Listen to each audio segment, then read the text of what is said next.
Suasana haru menyelimuti prosesi wisuda jurusan terapan Politeknik Katolik Saint Paul Sorong, Papua Barat Daya. Tangis keluarga dan para wisudawan pecah saat ijazah seorang mahasiswi yang telah meninggal diserahkan kepada kedua orang tuanya.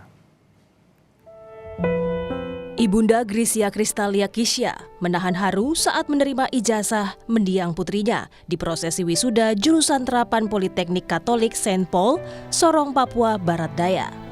Sejumlah wisudawan dan tamu undangan turut merasakan duka menyaksikan momen itu. Di mata keluarga semasa hidup, Grisia dikenal sebagai pribadi cerdas, aktif mengajar di salah satu sekolah swasta di wilayah Sorong. Kenapa dia harus pergi secepatnya seperti begini? Memang sedih ya, sebagai orang tua sedih. Semasa hidupnya almarhum, sosok seperti apa almarhum? Karena dia yang ada mengajar di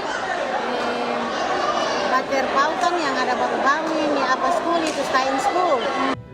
Direktur Politeknik Katolik Saint Paul Sorong merasa terpukul atas kepergian salah satu mahasiswi program studi akuntansi keuangan publik. Anaknya itu sangat baik dan sangat peduli dengan teman, sehingga mereka juga begitu sayang dan mengasihi dia.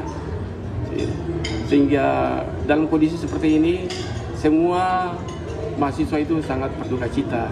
Dan kami pun sebagai pimpinan sangat turut merasakan duka cita yang begitu mendalam.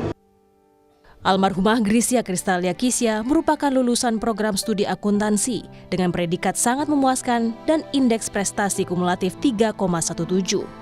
Kehadiran kedua orang tua Grisia menerima ijazah almarhumah menjadi simbol perjuangan dan kebanggaan atas pencapaian pendidikan yang diperjuangkan almarhumah semasa hidupnya. Azharur Rahmat, Kompas TV Sorong, Papua Barat Daya.